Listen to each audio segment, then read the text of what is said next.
안녕하세요. 며느리 황당무계한 말에 뒤로 나자빠질 뻔했던 70대 할머니입니다. 저는 두 손주의 할머니가 되는 과정에서 한 가지 뒷골 당기는 일을 겪었는데요.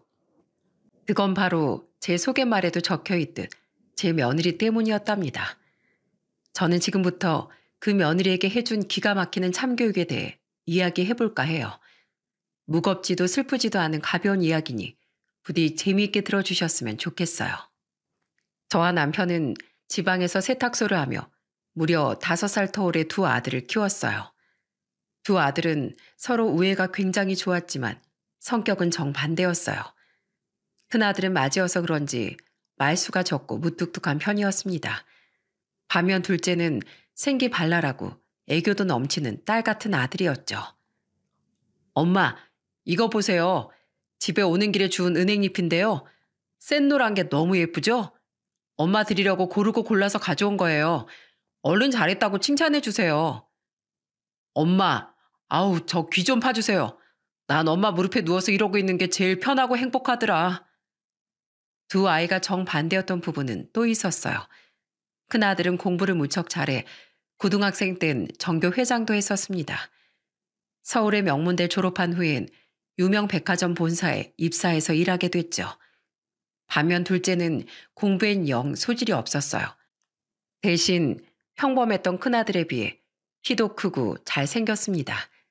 그런 장점을 살려 둘째는 대학도 연기 관련 학과로 진학하며 연기자로서의 꿈을 키우더군요. 그렇게 두 아들은 각각 서울과 경기도로 상경해 독립적인 삶을 살기 시작했어요. 하지만 대학을 졸업한 후 수많은 오디션에 도전하면서도 둘째는 좀처럼 자리를 잡지 못하더군요. 월세를 내고 생활비를 벌어야 했기에 둘째는 오토바이 배달, 막노동, 대리운전 등 각종 아르바이트를 전전하며 생활비와 월세를 벌었습니다. 하지만 가끔 들어오던 단역 촬영과 오디션 보러 다니는 일이 대기 시간도 길고 스케줄도 중구난방해서 어떤 달을 월세 내기도 빠듯해하곤 했죠. 큰아들은 부모에게 손 벌리기 민망해하던 둘째를 위해 종종 월세를 내주고 용돈을 쥐어주며 밥도 사주고 술도 사주는 등 작은 아들이 무너지지 않도록 옆에서 많이 도와주곤 했다고 해요. 저와 남편도 한 번씩 용돈을 100만 원, 80만 원씩 붙여주며 둘째를 응원하고 도우려고 노력했습니다. 그렇게 시간이 흘러 어느덧 둘째는 29이라는 20대 끝자락의 나이가 되었어요. 그리고 그해 어느 겨울날 둘째는 제게 전화로 이렇게 말하더군요. 엄마, 잘 지내고 계시죠? 저 머리도 식힐 겸 이번에 친구들이랑 오랜만에 며칠 동안 캠핑장 다녀오려고요. 강원도 원주 쪽으로요. 제가 원래 캠핑 엄청 좋아하잖아요. 겨울 캠핑이 좀 춥긴 해도 멍하니 생각 정리하는 데는 정말 좋거든요. 그리고 엄마, 저 다녀오면 이제 연기 그만두고 직장 구하려고요. 둘째는 당시 스트레스가 나날이 쌓여가던 상태였어요. 겨우 잡은 연기 일은 늘 단역이었기에 사람들에게 이름이라곤 조금도 알려지지 않은 상태였죠. 어떨 땐 촬영하러 갔다가 현장에서 잘리는 경우도 허다했고요. 때문에 저는 그런 둘째의 결정을 응원하며 캠핑에서 돌아오면 집에 들르라고 네가 좋아하는 카레를 만들어주겠다고 말해주었습니다. 하지만 그로부터 이틀이 지났던 날 집으로 찾아든 건 둘째가 아닌 청천벽력 같은 소식이었어요. 안 된다 한성아. 이 엄마만 두고 가지 마. 그건 바로 둘째의 사망 소식이었습니다. 사인은 바로 일산화탄소 중독이었어요. 둘째와 함께 텐트에서 잠을 청했던 친구는 목숨은 구했지만 중태에 빠진 상태였죠.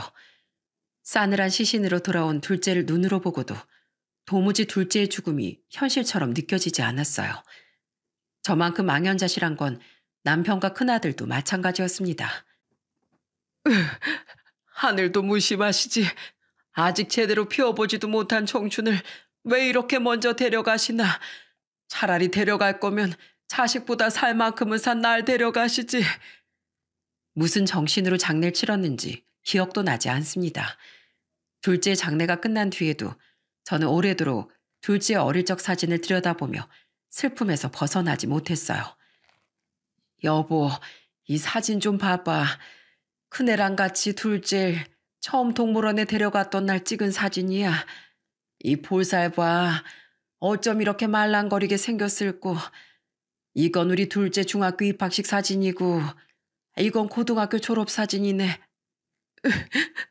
이렇게 반짝반짝 빛나던 애였는데 아직도 얘가 우리 곁을 떠났다는 사실이 도무지 믿기지가 않어. 자식을 먼저 떠나보낸 슬픔은 상상할 수 없을 정도로 엄청나고 고통스러운 거더라고요. 그래도 산 사람은 어떻게든 사라진다고 큰아들과 우리 부부는 조금씩 일상을 되찾으며 살아가기 시작했습니다. 하지만 둘이 있던 자식 중 하나를 떠나보내니 우리 부부는 하나 남은 큰아들에게 더 목을 매게 됐어요. 그리고 그건 큰아들도 마찬가지였던 모양입니다. 어머니, 아버지, 두 분만 괜찮으시면 서울로 올라와서 저랑 같이 살지 않으시겠어요? 어차피 세탁소도 오래됐는데 서울에서 새로운 세탁소도 차리시고요. 가족을 한번 잃어보니까 자꾸만 남은 가족인 두 분이 자식으로서 걱정되고 염려돼요. 그런 아들의 제안에 저와 남편은 신중한 고민 끝에 서울로 이사를 하게 됐습니다. 서울 집값이 비싸다지만 우리가 살고 있던 지역도 그리 싼 편은 아니었기에 그동안 모은 돈에 약간의 대출을 끼니 충분하더라고요. 그리고 적당한 곳에 새 세탁소도 차리게 되며 남편과 전 월세집을 빼고 우리와 합가한 아들과 함께 서울살이를 시작하게 된 거예요. 그렇게 우리 세 식구는 서로 의지하며 둘째의 죽음으로 인한 상처를 치유해 나갔습니다. 어머니, 아버지, 저 결혼하고 싶은 사람이 생겼어요. 저보다는 3살 어린 사람인데요. 대형 병원 간호사로 일하고 있어요. 성격이 밝고 천진난만해서 같이 있으면 괜한 걱정거리가 많은 제 머리를 맑게 해주는 사람이에요. 아들은 나이 30대 후반에 결혼을 했습니다. 처음 인사 왔을 때 며느린 보는 우리까지 기분 좋아지게 하는 맑고 환한 웃음을 시종일관 짓고 있더군요.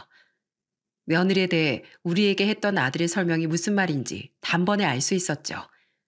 그렇게 며느리 마음에 들었지만 상견례 때 본 안사돈만은 썩 마음에 들지 않는 사람이었어요.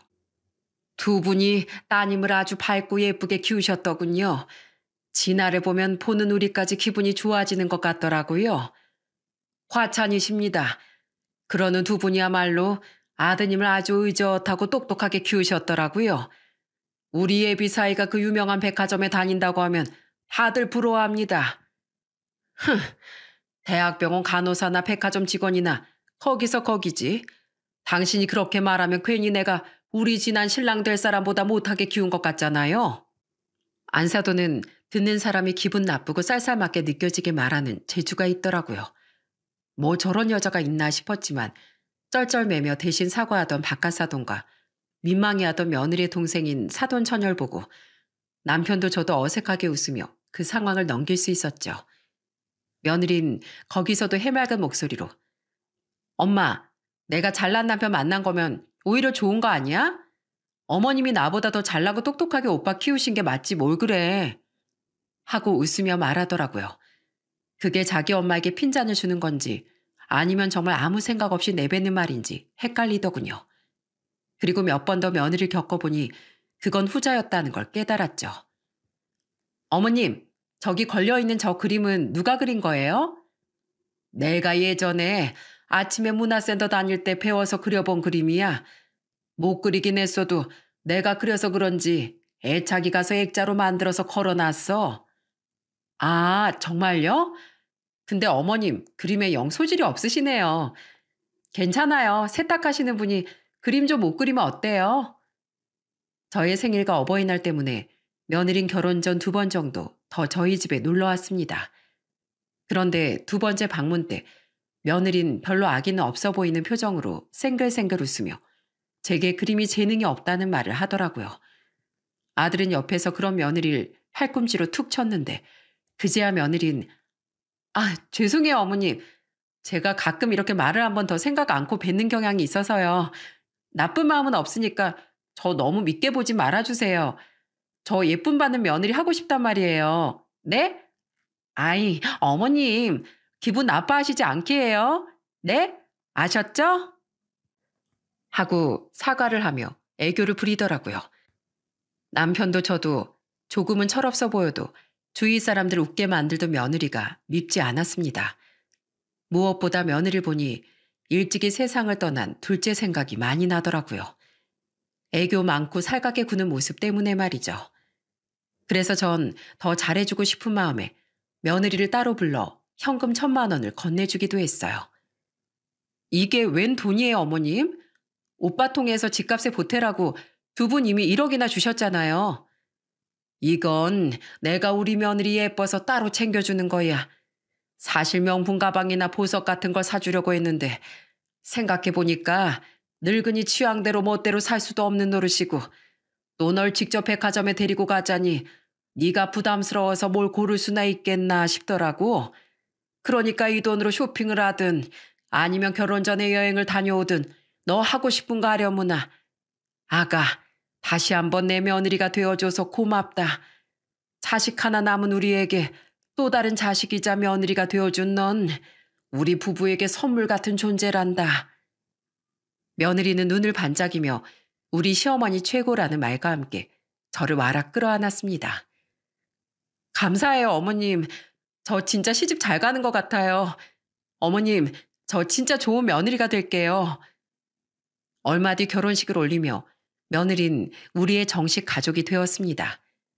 아들과 며느린 우리 집과 사돈댁의 중간쯤 위치한 곳에 신혼집을 얻었죠. 며느린 결혼한 뒤 우리 부부에게 더욱 살갑게 굴었어요. 그런 며느리가 너무 예뻐 저와 남편은 며느리에게 더욱 잘해주려고 노력했습니다. 어머님, 아버님, 저 임신했어요. 그것도 쌍둥이래요. 결혼 1년 뒤 며느리는 쌍둥이를 임신했습니다. 며느리는 2개의 아기 집이 보이는 초음파 사진을 들뜬 표정으로 우리에게 건네주었어요. 남편은 감격에 차서 그 사진을 들여다봤고 그런 우리를 지켜보며 아들과 며느리도 벅찬 표정을 감추지 못하더라고요. 아이고, 장하다 우리 며느리. 아주 장해. 고맙다. 오래전 고생 끝에 둘째를 임신했을 때가 생각나 마음이 정말 많이 뭉클했습니다. 하나밖에 남지 않은 자식의 이세 소식은 그렇게 저와 남편의 마음을 벅차오르게 했죠. 아가, 우리가 인터넷으로 좀 알아보니까 요즘 사람들은 이 브랜드 유모차를 좋아한다는데 네가 보기엔 어떠니? 너만 좋으면 우리가 이거 선물로 사주마. 요새 유모차가 그렇게 비싸다며? 저번에 보내준 신발은 잘 받았니? 임신 기간이 길어질수록 특히 발이 많이 부으니까 돌아다닐 때 편한 신발을 신는 게 제일 중요해. 너무 좋아요, 어머님. 신발도 잘 받았어요. 완전 편하던데요? 어머님, 이렇게 행복한 게 임신이면 더 일찍 할 걸 그랬어요. 저희 남편도 저한테 전보다 훨씬 잘해주고 어머님, 아버님도 이렇게 챙겨주시니 저 요즘 공주님이 된 기분이라니까요. 귀한 아들의 핏줄을 임신한 고마운 며느리인데 공주보다 더한 대접이라도 못해줄 게 뭐 있겠습니까? 게다가 평소 우리에게 그렇게 살갑게 굴던 며느리였으니 더더욱 말이죠. 남편과 저는 머지않아 만날 두 손주 생각에 들떠 며느리에게 정말 잘해주었어요. 아들은 자기들 돈으로 사도 된다고 말렸지만 뭐라도 해주고 싶어 남편과 전 이것저것 두 아이에게 사다 주기 바빴습니다. 비싼 브랜드 유모차에 아기 침대, 아기 용품, 임산부에게 좋다는 보약, 영양제, 인부복의 신발, 발 마사지까지. 어차피 더 챙겨줄 자식도 없었으니 돈을 아낄 필요도 없고 아끼고 싶지도 않았어요. 며느린 우리에게 늘 고맙다며 감격 어린 말투로 말하더군요. 저는 우리 며느리가 뭐든 당연히 여기지 않고 감사함을 느낄 줄 아는 아이라 참 좋다고 생각했습니다. 하지만 며느리가 임신을 한 지 6개월쯤 됐던 어느 날 저는 며느리의 구렁이 같은 검은 속내를 알게 됐죠. 어머님, 잘 지내셨어요? 지금 집이세요? 그래. 요즘엔 세탁소에 손님이 별로 없어서 네 시아버지만 나가고 난 집에서 거의 쉬고 있단다. 너는 몸 아픈 데는 없지? 뭐 먹고 싶은 건 없고? 어느 평일날 며느린 평소처럼 제게 전화를 걸어 안부를 묻더군요. 며느린 당시 휴직에 들어가기 전이었는데 아무래도 쌍둥이 임신인지라 몸이 힘들어 다음 달에 조금 이른 휴직을 앞두고 있었어요. 주말에도 근무하는 병원에서 일했던지라 그날은 평일임에도 쉬는 날이었던 것 같더라고요. 몸 컨디션이 별로 좋지 않아 침대에 누워있던 전 그런 내색을 숨기고 전화를 반갑게 받았죠. 그때 며느린 제게 칭얼대며 이런 소리를 했습니다. 왜 없어요, 어머님? 완전 있어요. 저 예전에 자주 갔었던 단골집 떡볶이랑 순대가 너무 먹고 싶어요. 그래?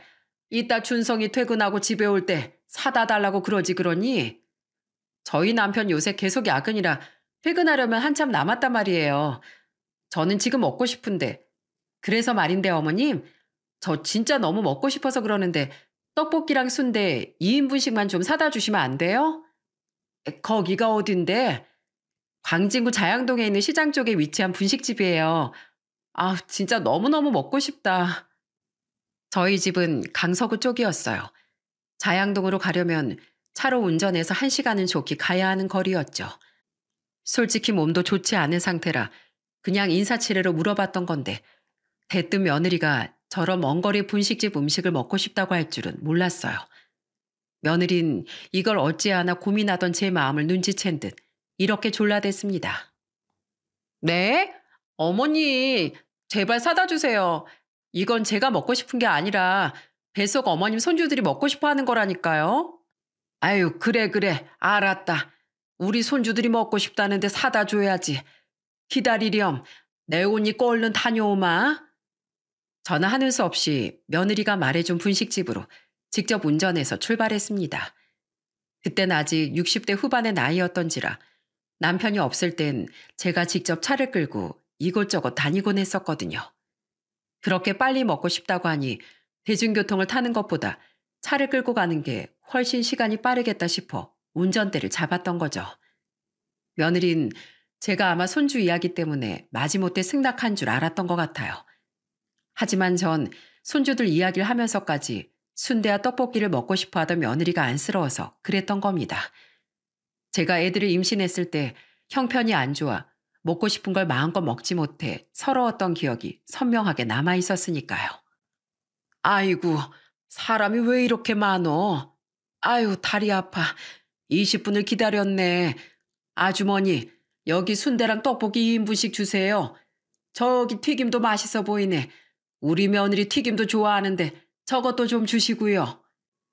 며느리의 말처럼 정말 맛집이었는지 그 분식집 앞엔 줄까지 서 있었습니다. 저는 한참을 기다리고 나서야 며느리가 부탁한 음식의 튀김까지 얹어서 살 수 있었죠. 그리고 아들 집으로 향하며 전화를 걸었어요. 아가, 네가 말한 분식집에서 순대랑 떡볶이 샀다. 근데 생각해보니까 왜 2인분씩 사다 달라고 했니? 집에 누가 있어? 아, 저희 친정엄마가 원래 오시기로 했었거든요. 지금 와 계세요. 얼른 오세요, 어머님. 며느리는 집에 안사돈이 와 있다고 말했습니다. 안사돈이 오기로 했었으면 진즉 안사돈에게 떡볶이와 순대를 사다 달라고 했었으면 될 일 아닌가요? 저는 그 말이 목구멍 근처까지 나왔어요. 하지만 이미 줄까지 서서 음식을 산 거, 좋은 게 다 좋은 거라고 생각하고 아들의 집으로 그냥 향했죠. 어머님, 오셨어요? 감사해요. 고생 정말 많으셨어요. 역시 우리 어머님이 짱이라니까. 그래, 얼른 먹거라. 안녕하세요, 사부인. 오랜만에 뵙네요. 아, 왜 이렇게 늦어요? 다 식었겠네. 뭐라고요? 지금 사부인 딸 위해서 힘들게 음식 사온 사람한테 그게 할 소리입니까? 아, 죄송해요, 어머님. 엄마, 그런 소리 좀 하지 마. 저는 며느리에게 음식이 든 봉다리를 건네며 안사돈에게도 인사했습니다. 그런데 절 보자마자 안사돈이 내뱉은 첫마디가 저딴식이더군요. 엉망이었던 상견례에서의 첫인상이 떠오르며 저도 인상을 팍 썼죠.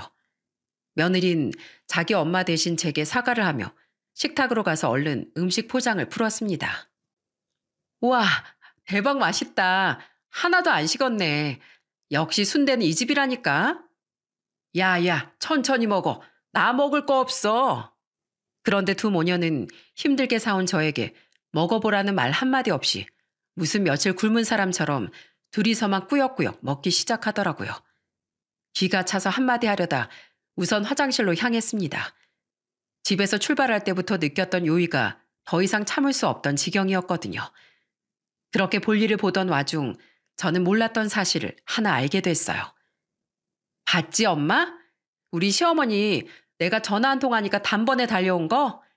내가 힘들게 택시 타고 그 먼 데까지 안 가도 된다고 했잖아.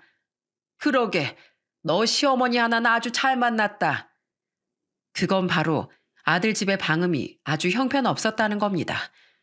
화장실과 부엌까지 거리가 코앞도 아니었는데 며느리와 안사돈이 나누던 대화가 아주 적나라하게 들렸거든요. 그런데 그 대화라는 것의 내용이 하도 기가 막히고 코가 막혀 저는 곧장 화장실 밖으로 나가지 못했어요. 그치? 엄마, 알지? 나한테 원래 시동생 있었던 거. 그 사람이 죽어서 어머님 자식이 우리 남편밖에 없잖아. 그래서 어머님이든 아버님이든 우리 남편 일이라면 아주 목을 매단다니까.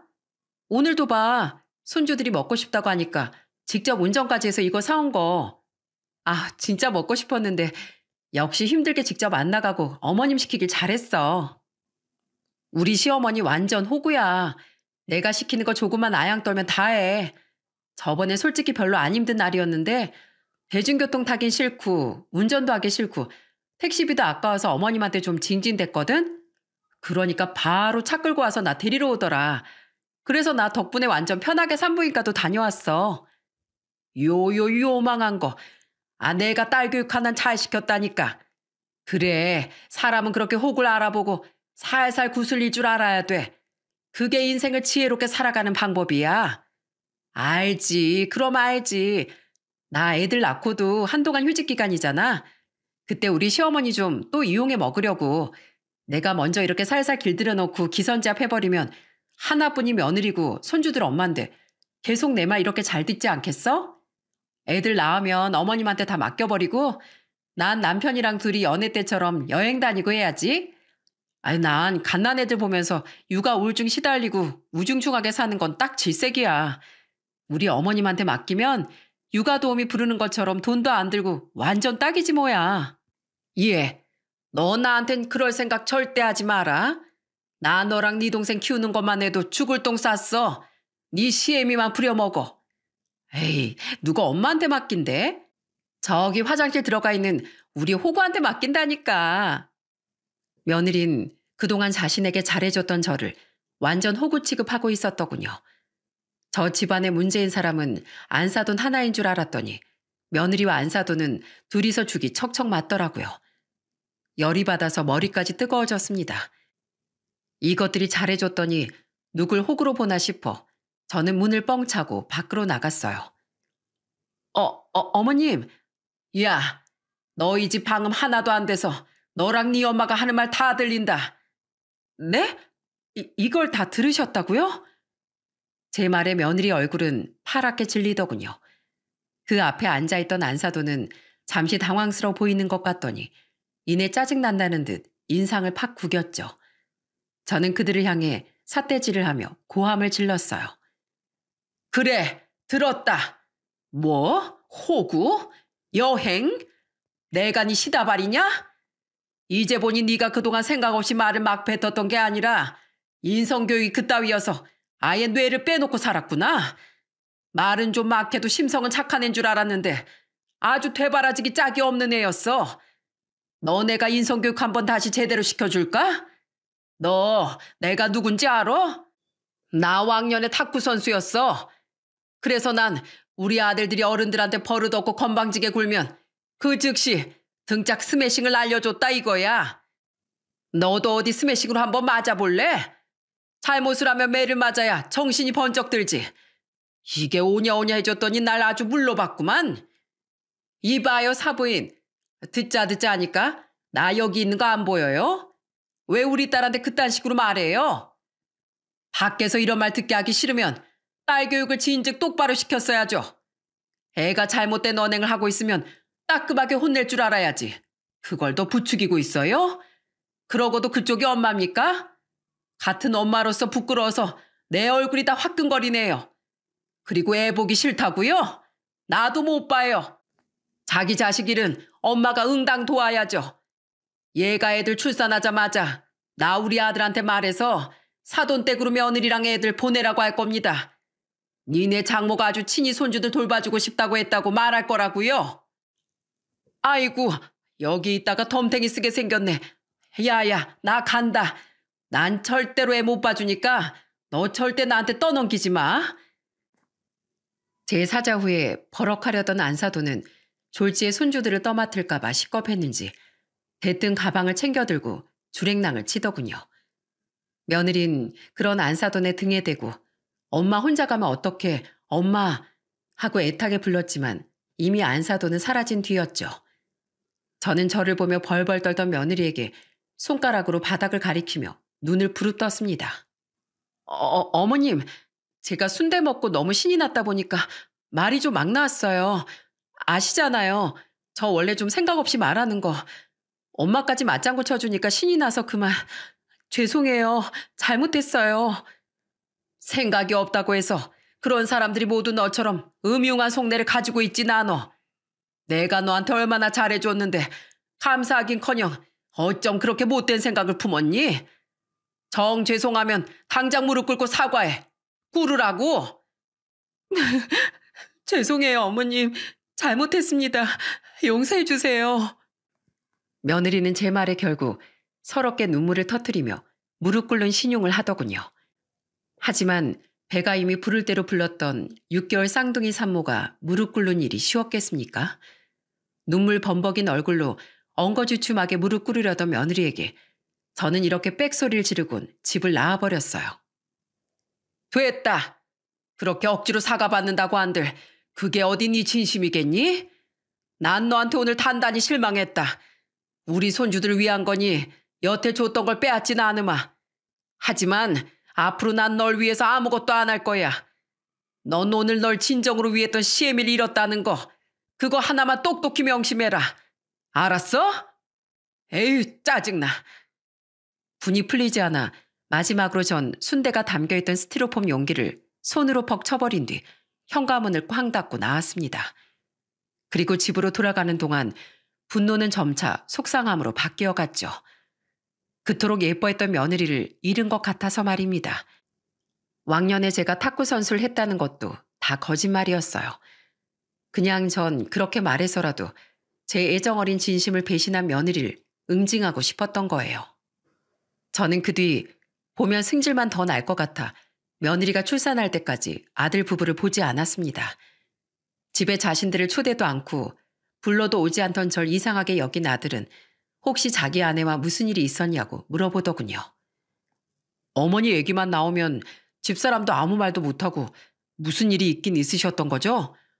저랑 집사람 사이는 전처럼 여전히 좋은데 어머니랑은 무슨 일이 있었던 거예요? 걔가 말 안 하디? 네 안 사람한테 직접 물어봐라. 거짓말로 허튼 소리 했다간 내가 탁구 선수였다는 걸 기억하라고 해. 어머니, 탁구 칠 줄 아셨어요? 선수요? 그냥 그렇게 말하면 알아들을 게다. 나중에 아들은 혼자 절 찾아와 며느리에게 모든 이야기를 다 듣고 크게 화를 냈다고 말하더군요. 평소 좀 불편하게 생각했던 자기 장모까지 찾아가 어떻게 그런 상황에서 딸을 말리긴커녕 부추길 수 있었냐고, 저희 어머니가 얼마나 상처를 받으셨겠냐고 마찬가지로 화를 냈다고 했죠. 그리고는 제게 죄송하다고 하는 아들에게 저는 이렇게 말했어요. 됐다. 걔가 너한텐 잘한다니까 앞으로 너희 둘만 알아서 잘 살아. 아들이 사돈댁을 찾아간 일 때문에 바깥 사돈 또한 그 일을 알게 된 모양이더군요. 바깥 사돈은 제게 전화를 걸어 자신의 안사랑과 큰딸의 행동을 진심으로 사과했죠. 그 통화를 옆에서 함께 들은 남편은 한숨을 쉬며 이렇게 말하더라고요. 바깥 양반은 멀쩡한데 그 안사돈이란 여자가 몰상식해서 큰딸 인성교육을 이상하게 시킨 게 아닌가 싶어. 그래도 우리 며느리가 좀 생각이 없고 자기 엄마한테 선동당해서 그런 못된 마음을 품었던 게 아닐까? 평소에 우리랑 준성이한테 무척 잘했잖아. 분명 잘못을 뉘우치면 그 아래 숨은 마음은 착한 애일 테니 너무 미워하지 말자고. 미워도 자식은 자식이라고. 며느리도 우리 자식이잖아. 남편은 속 좁은 저보다 훨씬 마음이 넓은 사람이었습니다. 남편의 말이 무슨 뜻인지는 알겠지만 속상함이 풀리지 않았던 전 며느리가 쌍둥이 아들을 출산할 때까지 며느리와 연락하지 않았죠. 며느리 또한 아들 말을 통해 듣기론 제가 무서워서 다시 사과 연락을 할 엄두를 못 냈다고 하더라고요. 저와 남편은 며느리가 쌍둥이 손주를 낳았을 때 직접 가보지 못했습니다. 당시 마스크 시국 때문에 지정 보호자 한 사람을 빼면 산모도 아기도 면회가 불가능했거든요. 대신 우린 아들이 보내준 사진을 통해 어여쁜 쌍둥이 손주를 볼 수 있었죠. 저는 아들에게 전화를 걸어 며느리를 바꾸라고 하여 거의 넉 달 만에 며느리와 통화를 하게 되었습니다. 네, 어머님 잘 지내셨죠? 그래, 아주 귀찮게 수발들 네가 없으니까 두 발 뻗고 잘 자고 잘 살았다. 너 몸은 괜찮니? 나한테 한 잘못은 잘못이고 하나도 힘든데 둘이나 10달을 품고 분만까지 하느라 고생 많았다. 불편한 거 있으면 참지 말고 네 남편한테 말하거라. 네 시애비 바꿔주마. 저는 퉁명스럽게나마 며느리에게 수고했다는 말을 전했습니다. 어쨌든 우리 손주들을 낳느라 고생한 건 사실이었으니까요. 저처럼 오랜만에 며느리와 통화하게 된 남편은 저보다 한결 다정한 목소리로 며느리에게 고생 많았다는 이야기를 전했죠. 이후 며느리는 시국 때문에 면회가 힘든 조리원에 2주가량 회복을 위해 들어갔다가 퇴원했습니다. 그런데 아들에게 며느리가 퇴원했다고 들은 다음 날 갑자기 며느리에게서 전화가 오더군요. 어머님, 혹시 아버님이랑 아기 보러 안 오시나요? 왜? 나한테 맡기고 여행이라도 가려고 하냐? 네가 그럴까 봐 무서워서 안 간다. 말은 저렇게 했지만 사실 당시 시국 때문에 면역력이 약한 손주들에게 피해가 갈까 봐 남편과 아들 집 방문을 자제하기로 했었습니다. 그런데 제 말에 며느리는 울먹이며 이렇게 말하더라고요. 어머님, 그땐 제가 진짜로 잘못했어요. 저 그 뒤로 정말 반성 많이 했어요. 어머님, 어젠 그래도 남편이 있어서 어떻게 잘 버텼는데요. 남편 출근하고 나니까 혼자서 애 둘을 도대체 어떻게 돌봐야 할지 모르겠어요. 친정 엄마한테 전화하니까 받지도 않다가 문자로 자긴 절대 애 봐주기 싫으니까 연락하지 말라고 하더라고요. 친정 아빠랑 동생은 일하느라 다들 바쁘고 제가 도움 청할 곳이 어머님밖에 없었어요. 제발 저 좀 도와주세요. 그래? 그럼 너한테 더 이상 호구 취급받기 싫으니까 나한테 돈 줘라. 정말요? 그럼 남편한테 당장 말해서 아니, 네가 줘. 네 돈으로. 내가 전에 너한테 사다 준 순대랑 떡볶이 튀긴값 이렇게라도 너한테 받아야겠다. 울먹이며 알겠다고 대답하던 며느리의 말에 저는 아주 오랜만에 아들의 집으로 향하게 됐습니다. 가자마자 손주들을 위해 깨끗이 목욕부터 한 후 그때부터 전 며느리에게 혹독한 엄마 수업을 시켜주었어요. 아예 애를 그렇게 안 하면 목이 꺾이잖니. 조리원에서 애 안는 법도 제대로 안 배웠어? 죄송해요. 제가 아직 많이 서툴러서요. 처음에 서투른 게 당연하다지만 엄만 그러면 안 돼. 애들이 잘못되는 건 한순간이야. 나중에 애 다치게 만든 다음에 미안하다고 사과할래? 아예 너 목욕물 온도가 이게 뭐니? 어머님이 말씀해 주신 대로 받은 건데 내가 언제 이렇게 뜨겁게 만들랬어? 당장 더 미지근하게 찬물 더 틀어. 그리고 목욕시키면서 마사지만 잘해줘도 애들 변비가 안 생기는 법이야. 이리 와서 배워. 그냥 저 피곤한데 잠깐만 쉬면 안 될까요? 나도 피곤한데 어디 그럼 나 그냥 집에 돌아가 볼까?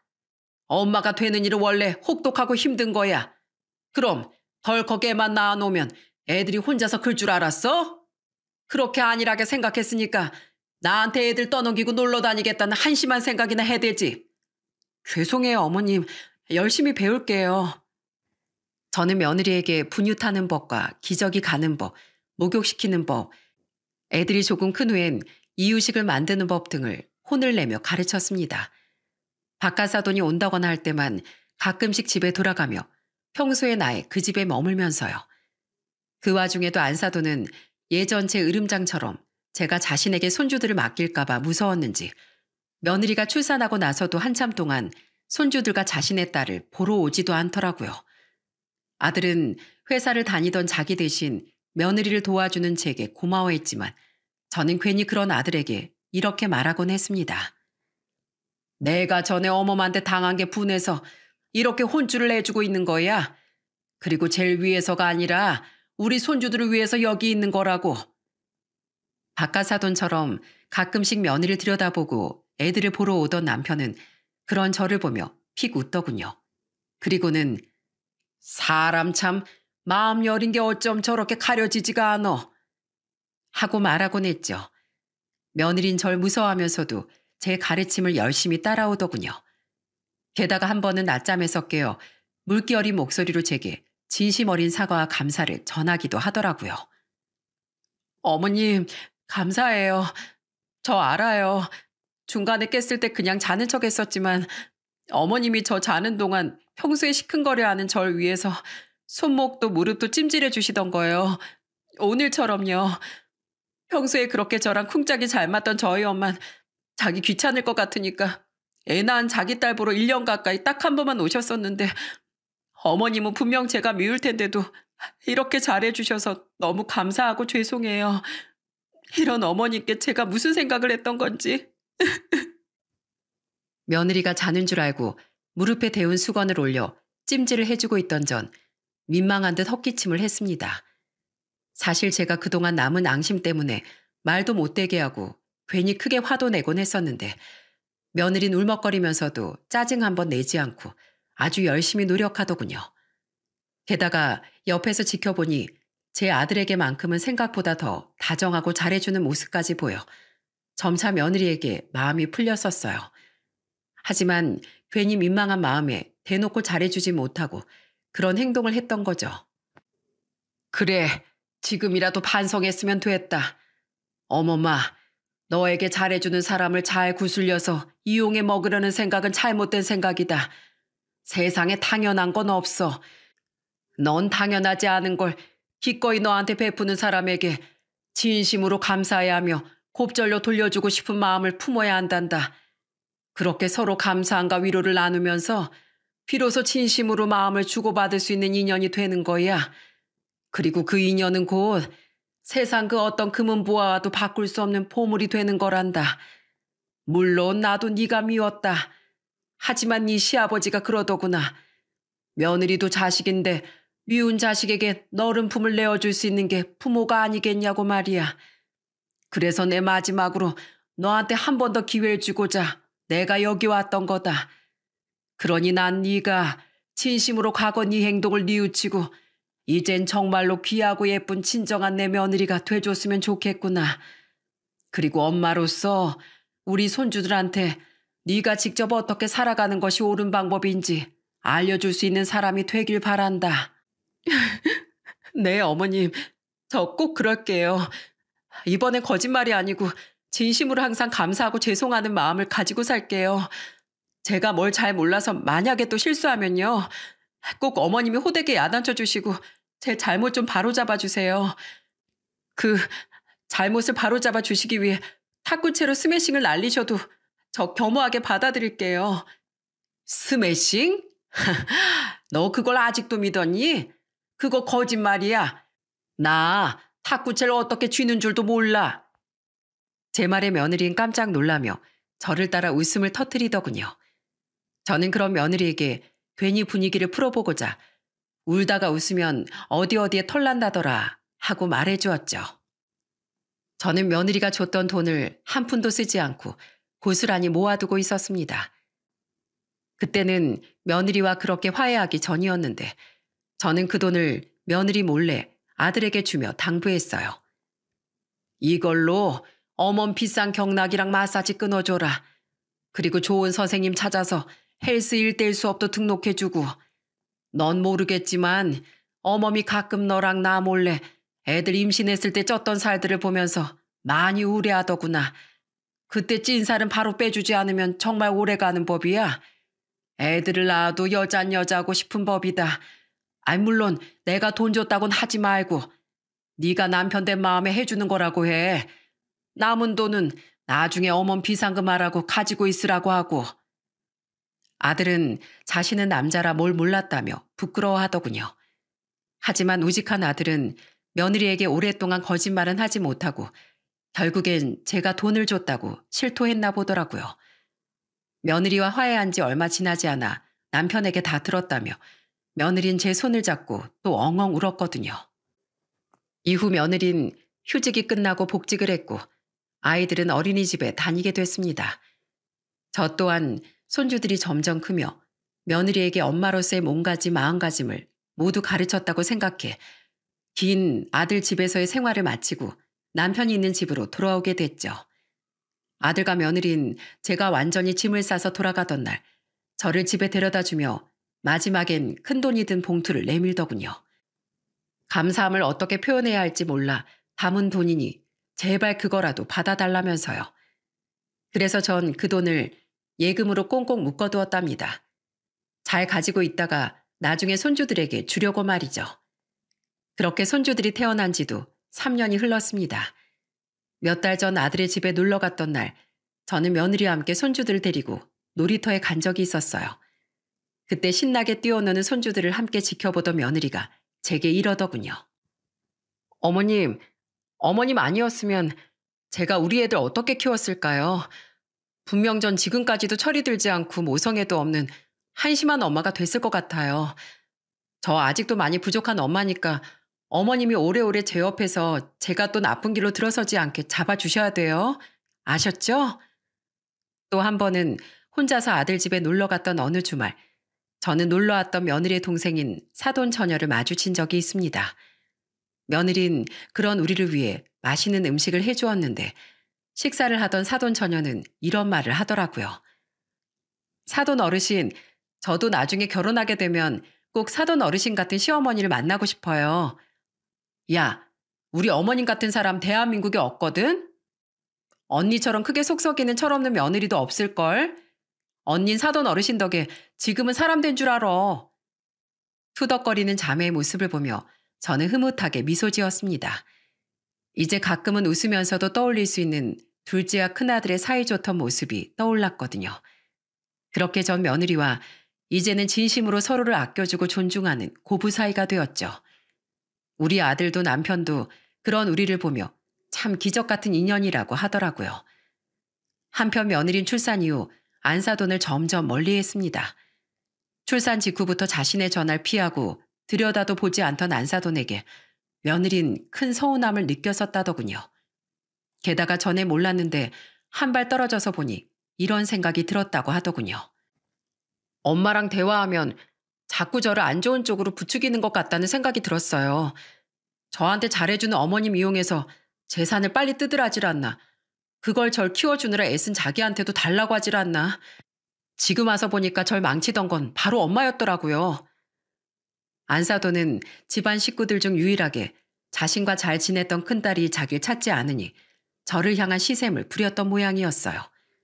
저는 남편과 함께 아들 가족과 여행 간 적이 있었는데 우연히 펜션 베란다에서 안사돈과 통화하던 며느리의 목소리를 들었어요. 왜 맨날 엄마가 아닌 우리 시어머니만 챙기냐고? 대체 누가 내 진짜 엄마냐고? 엄마, 예전에 내가 그렇게 엄마 도움이 필요했을 때 엄마가 언제 내 전화 한 번이라도 받았어?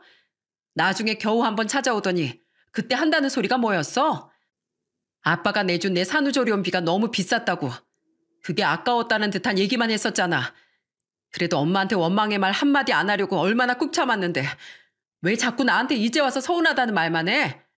그래도 내가 자식돌이 안 한 적은 없잖아. 네 아빠나 동생이나 맨날 나만 나쁜 사람 만들어서 짜증났는데 왜 너까지 이러니? 돈이야 좀 아까워할 수도 있지. 너 키우느라 전에도 든 돈이 한두 푼이 아니었으니까. 나쁜 기집애. 됐어. 이래서 자식 키워봐야 아무 소용없다고 하는 거야. 나도 너 같은 딸 필요 없어. 마지막 안사돈의 말은 어찌나 크게 소리를 질렀는지 뒤에 서 있던 제게까지 다 들렸습니다. 며느린 통화를 끊고 한숨을 푹 쉬더군요. 그리고 뒤를 돌았는데 미처 자리를 피하지 못한 저와 눈이 마주쳐버렸죠. 며느린 저를 보며 다 들으셨어요, 어머님? 저희 엄마 진짜 저한테 너무하신 것 같아요. 하며 민망한 듯 웃더라고요.